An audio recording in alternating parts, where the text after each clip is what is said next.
Hola, el término narcisista se ha vuelto parte de nuestra cultura popular y es habitual que se use para calificar negativamente a otra persona, casi como un juicio moral. Lo paradójico es que, de acuerdo con los parámetros de la misma sociedad, hay personas con características muy similares a quienes se les considera como exitosas. Y desde otro ángulo, uno observa personas a quienes les cuesta mucho velar por sus propios derechos. ¿Significa que estas personas son menos narcisistas? ¿Será que el narcisismo tiene más de una dimensión? Y de fondo, ¿qué es el narcisismo? En este video te presentaré brevemente el narcisismo como parte del desarrollo humano para luego abordar qué es lo que falla en una persona con un narcisismo patológico. Mencionaré varios ejemplos clínicos, además del más típico, y finalmente me referiré al tratamiento. En términos muy amplios, podemos definir el narcisismo como la relación que una persona establece con la noción que tiene de sí misma. Esta noción se desarrolla a partir de la fantasía y también de cómo la persona es tratada por otros cuando es pequeña. Es como si uno tomara las conductas de los demás como un reflejo o como un eco de uno mismo. Durante la infancia esto es crucial, porque así los niños van obteniendo las primeras representaciones de eso que después llegarán a llamar su yo y que se integrará con sus propias fantasías. El proceso es muy paulatino y en el camino se irán haciendo significativas otras personas también.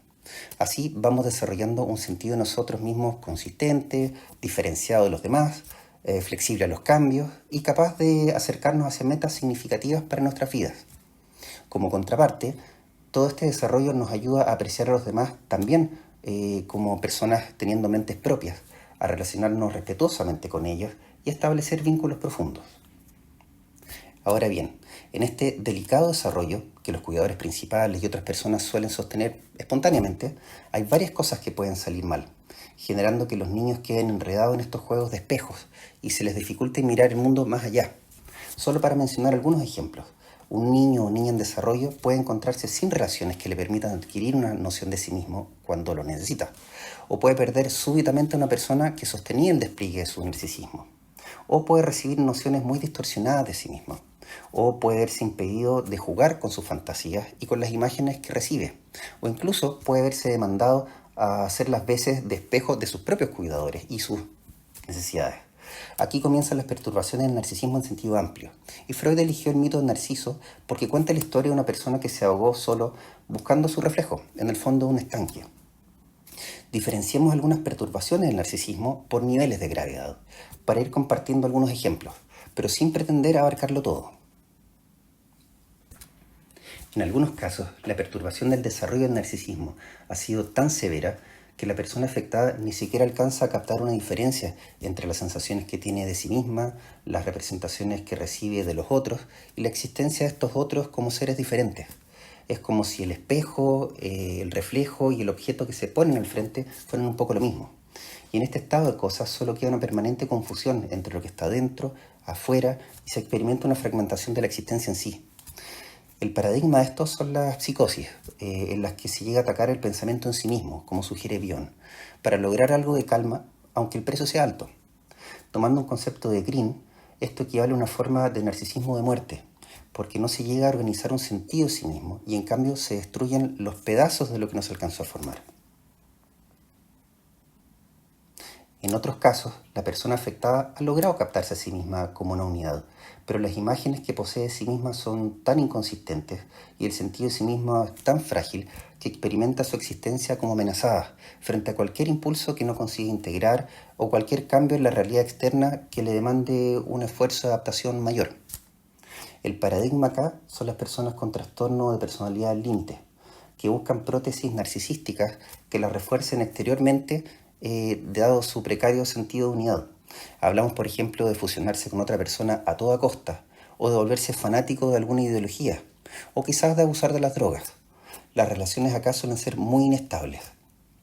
Ahora, cuando nada de esto funciona, en el límite, acá también pueden aparecer tentativas de desentenderse de la propia existencia o de narcisismo de muerte, mediante gestos suicidas o de conductas autodestructivas a mediano plazo, como de la anorexia, por ejemplo. Otra alternativa común es mantener una vida caótica que impida percatarse de la poca consistencia interna. Luego, hay personas que sobreutilizan sus mentes para sostener un sentido de sí mismas por cuenta propia, que en la fantasía resulta grandioso e independiente, pero en realidad carece de varias cualidades importantes, como por ejemplo una genuina empatía. El resultado de este sistema defensivo, porque eso es lo que es, puede parecerse más a lo que inicialmente Kohut y otros analistas norteamericanos, en este caso, denominaron como trastorno narcisista de la personalidad, y que es lo que más comúnmente uno asocia con narcisismo. Aún así, vale la pena notar que existen varios grados de esta defensa, como sugiere Winnicott, desde los cuadros más paranoides y esquizoides hacia la salud, donde esta defensa corresponde solo a la actitud cortés y bien educada de una persona. En esta defensa, llamada también falso self o falso cinismo, entonces se puede estar más o menos organizado y permite mantener un vínculo funcional con la realidad externa. Pero cuando se pierde la verdadera sensación de uno mismo, se mantienen dos experiencias bien contrastantes. Por una parte, una sensación de vacío y desconexión emocional, que puede llegar a permearlo todo. Las personas de hecho describen fenómenos de despersonalización, de desrealización y pueden buscar experiencias que les ayuden externamente a sentirse vivas, como novedades permanentes, saltar de una relación a otra, ponerse en situaciones de alto riesgo o usar drogas estimulantes. En un polo algo más cercano a la salud aparecen ya las defensas maníacas, que exaltan todo lo que es más festivo para negar la realidad de las propias carencias y también para no asumir responsablemente su transformación. La otra experiencia contrastante con la de vacío, o de depresión blanca, como diría Green, es la ansiedad que corresponde a todos esos sentimientos que se mantienen disociados en espera de obtener algún reconocimiento para integrarse a la existencia. A veces ni siquiera se llega a sentir, mientras que en otras ocasiones puede irrumpir como crisis de ansiedad, de pánico o las más de las veces permanecer como una amenaza latente de derrumbe. Una forma usual de lidiar con esto es la hipocondría y también las enfermedades psicosomáticas y las fobias, que transforman estas sensaciones psíquicamente muy dolorosas en algo meramente físico o del entorno. A la larga el daño físico puede llegar a ser considerable, pero también zafa de tener que lidiar con vivencias emocionales que se asumen como insoportables, al menos a solas. Otras alternativas acá son el abuso de alcohol, de marihuana, de medicamentos ansiolíticos y otros similares. Una última perturbación que revisaremos es aquella que Rosenfield, Kernberg y otros han denominado como narcisismo maligno. En estos casos lo que aparece es una identificación con los malos tratos recibidos, que se toma como modelo también para organizar un falso sentido de sí mismo, pero más sádico. La diferencia con un trastorno de personalidad abiertamente antisocial es que acá no hay tanta impulsividad, sino toda una construcción mental dirigida a explotar la vulnerabilidad de los demás para aumentar las fantasías de omnipotencia personal, de independencia personal y prácticamente ahogar las posibilidades de desarrollar vínculos empáticos, con el otro, con uno mismo también. Hasta acá hemos descrito el narcisismo como parte del desarrollo humano. Hemos nombrado algunas amenazas a su desarrollo saludable y también algunas formas que toman sus perturbaciones. Creo que nos queda revisar cómo tratar las perturbaciones del narcisismo. Cuando se trata de personas con un sentido de sí mismas bien integrado, pero algo rígido, que las lleva a inhibir su creatividad, el tratamiento consiste fundamentalmente en estimular su capacidad para observar las representaciones que mantiene de sí misma como lo que son, representaciones. Desde una perspectiva psicoanalítica, se trata de potenciar un espacio que permita jugar con esas representaciones como base para que la persona que consulta exprese la originalidad que ya la habita. Cuando se trata de personas que se mantienen muy desconectadas y con nociones muy distorsionadas de sí mismas, el camino suele ser más largo, porque antes de llegar a jugar requieren ir creando las condiciones que les permitan ir confiando emocionalmente en el terapeuta o comúnmente en un equipo, exponiendo sus temores fundados en experiencias anteriores, así como sus vacíos y angustias para ir integrándolos también. En algunos casos, esto implica también ir creando condiciones ambientales más extensas que permitan sostener todo el proceso de tratamiento.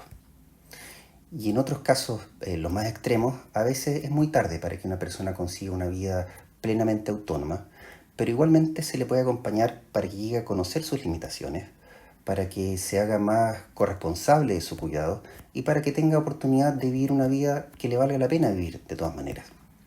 En general, las personas con dificultades narcisísticas son reacias a consultar por ayuda profesional, en el fondo porque temen que el remedio termine siendo peor que la enfermedad. Por ello suelen acudir solo en momentos de crisis vitales o cuando sus pocos cercanos las condicionan a esto.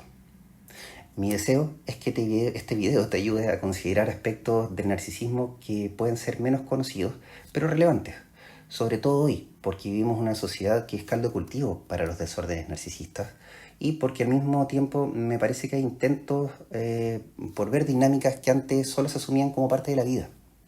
Lo importante es que todo esto y más se puede enfocar y lo podemos pensar juntos. Si tienes preguntas o comentarios, adelante. Saludos.